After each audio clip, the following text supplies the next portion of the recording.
career. I mean, there was one thing if you love wonderfully weird, I'm just saying, if you love wonderfully weird British comedy, like League of Gentlemen, check it out.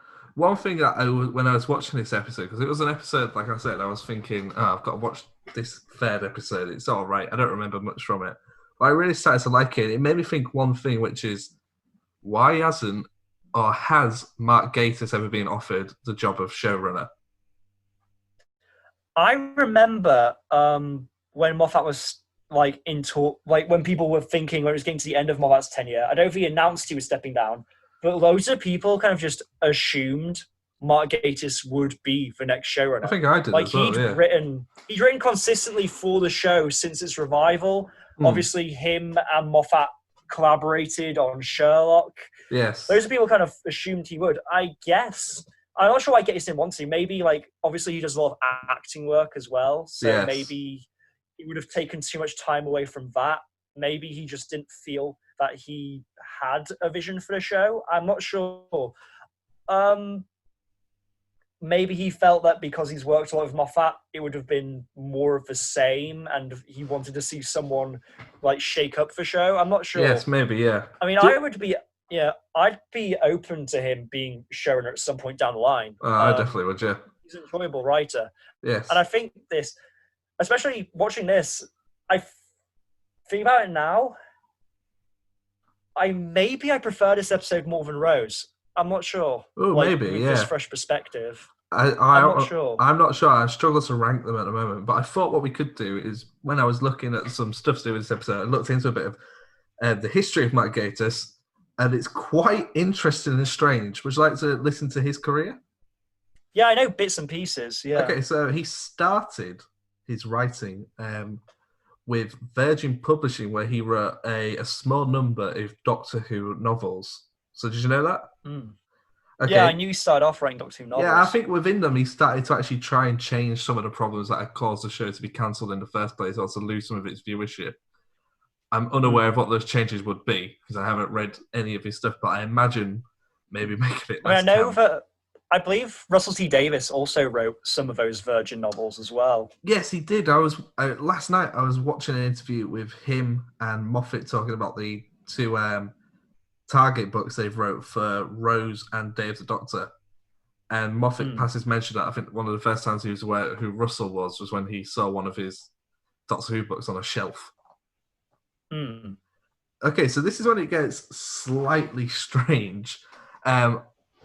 When Doctor Who went off the air, Mark Gatiss started writing a straight-to-DVD series called Probe, Probe, with dots in between, which was a straight-to-video series, which is classed as the first official Doctor Who live-action spin-off, but contains no characters or no strong references to Doctor Who because it wasn't BBC licensed.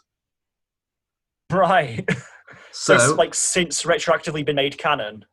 Well, no. Okay, so Probe is a 6-film installment of copyright-free Doctor Who-inspired stories featuring much of the cast of the original series, including John Pertwee, Peter Davison, Colin Baker, and Sylvester McCoy.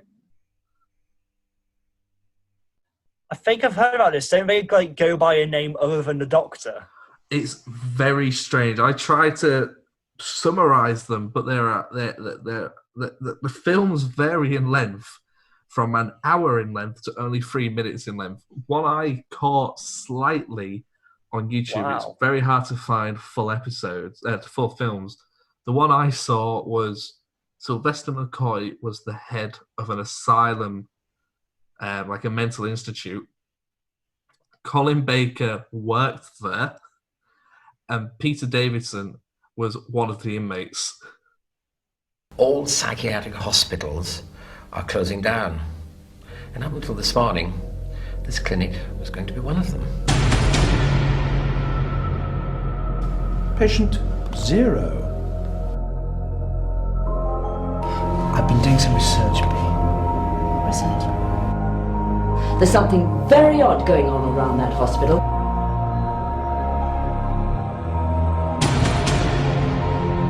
Will my son be all right? Trust me, I'm a doctor. Peter, why can't you be honest with me? What's the matter? There's been an accident. All I want is a complete understanding of what goes on here.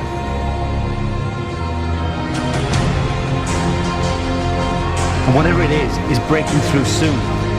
Zero is the key to it all. Who is Zero? I'm here.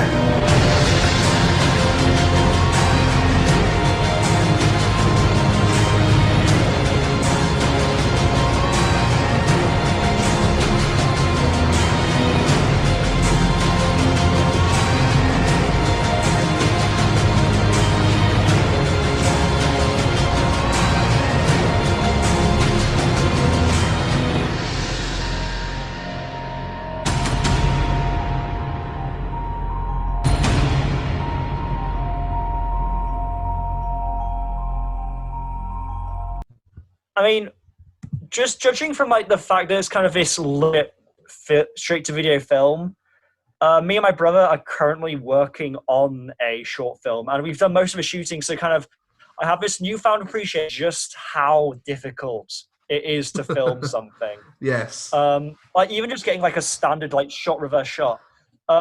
So watching that and seeing some of like the really kind of moody shots and kind of intense lighting and dramatic angles, like I have to commend how much they were able to get out of what was clearly a limited budget, but they managed to get a lot out of their limit. They really managed to work to their limitations.